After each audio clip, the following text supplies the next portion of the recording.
Okay, so today I'm going to be talking about eugenics. And during this video, I'm going to be asking 3 questions, and I really want you to answer these questions. So answer these questions.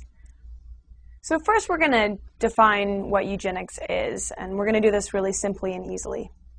So the basis of eugenics is you have 2 groups. You have the fit, and then you have the unfit. And you're dividing the population into those 2 groups. So the unfit group is the bad gene pool, and you do not want them to reproduce. And the fit group is the good gene pool, and you want them to reproduce. So you have positive eugenics and you have negative eugenics. In positive eugenics, you encourage the good gene pool to reproduce. And in negative eugenics, you discourage the bad gene pool from reproducing. So anything that would encourage the good gene pool to reproduce is positive eugenics, and anything that would discourage the bad gene pool from reproducing is negative eugenics.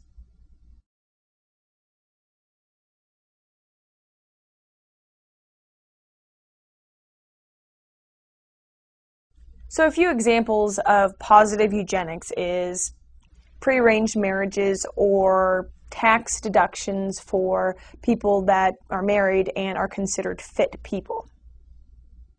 So some examples of negative eugenics is forced sterilization, euthanasia, free birth control to the population that's considered unfit, or segregation.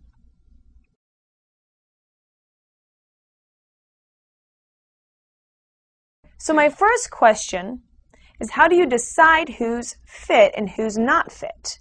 Because in eugenics, they presuppose that there's a number of unfit people and there's a number of fit people.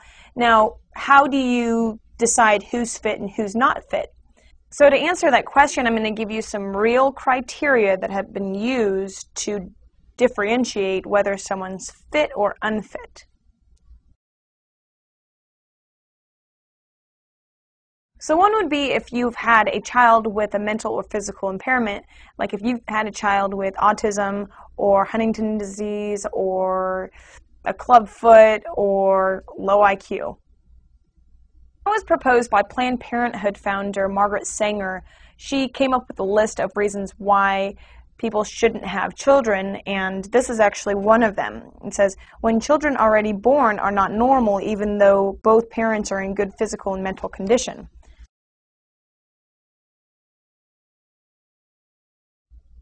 So everyone likes to do personality tests, IQ tests. You can find them on the internet. You can find them in your magazines, men magazines, girly magazines. Now, what a lot of people don't know is that psychological testing was actually invented by the father of eugenics, Francis Galton.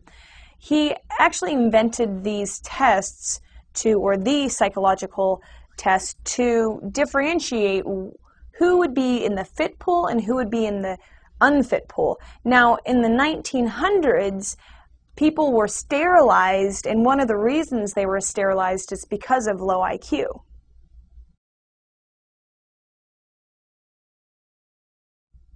So here's one more criteria: whether or not a parent has an inheritable disease.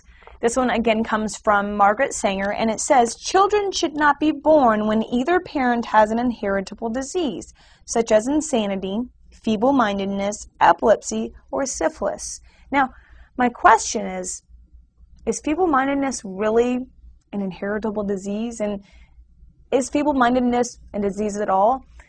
Also, there's a debate still on how much of a factor genetics plays in mental disorders and how much of a factor the environment plays in mental disorders.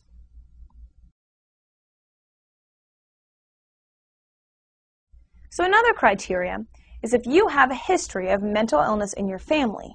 Now, the reason I bring this up is for a couple of reasons. One, in modern China, if you have a history of mental illness in your family, you cannot have a child.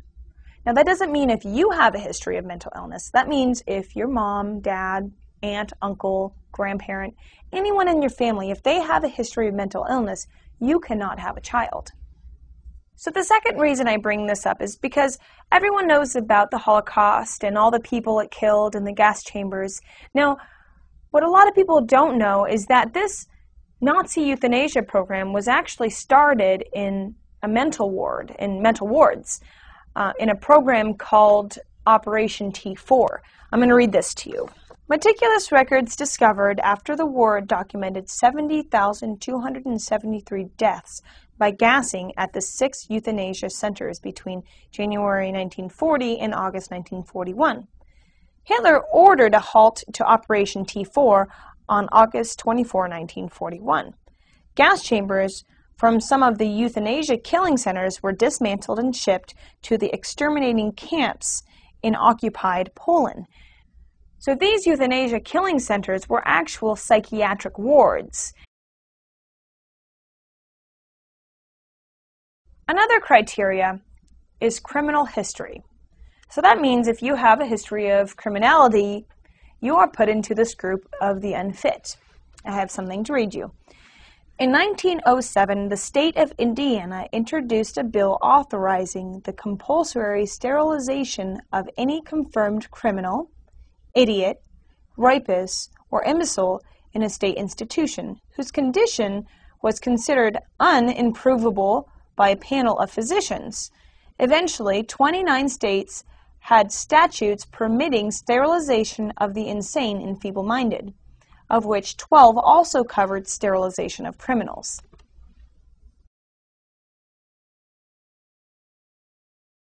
So another criteria is, do you masturbate too often? Now, this question might seem funny or ridiculous, but in the early 1900s, people were actually sterilized because they masturbated too much. And in fact, the first person ever committed to a government psychiatric ward was a person who was diagnosed with dementia due to masturbating too much, and he died in the psych ward. So if you compulsively masturbate and you look at internet porn, you could be put into that group of unfit.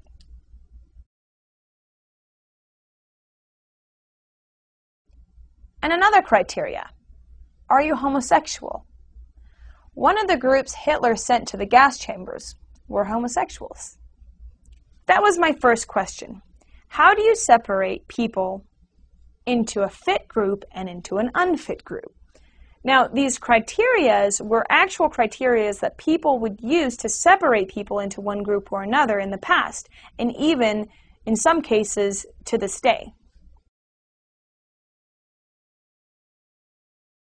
So here's my second question. Who should have a right to determine who's fit and who's unfit? So in the past, if you had physical problems, a doctor would do it. And if you had mental problems or a low IQ, the psychiatrist would do it.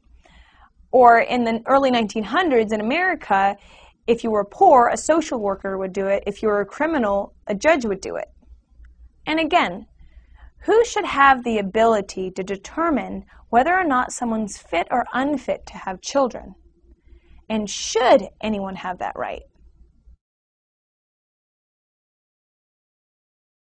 And my last question is, do you personally believe that you would fit into the fit group or the unfit group? So my 3 questions are, how do you set apart the 2 groups of fit and unfit? Who should have the ability to tell someone's unfit or fit? And are you fit or unfit? So you may have watched this video and thought to yourself, this is all in the past. Eugenics is pseudoscience. It's not being done anymore. Well, it is, even in the United States. But this is a topic I'll be talking about in another video, so you may want to subscribe. In a future video, I'll be answering the question, what does eugenics have to do with Planned Parenthood? Right now I'm going to read you a quote. The campaign for birth control is not merely of eugenic value, but is practically identical in ideal with the final aims of eugenics. The most urgent problem today is how to limit and discourage the overfertility of the mental and physically defective. And that quote comes from Margaret Sanger, the founder of Planned Parenthood. So please subscribe and I'll see you next time. For more great videos like this one, check out the Psychiatry channel on YouTube.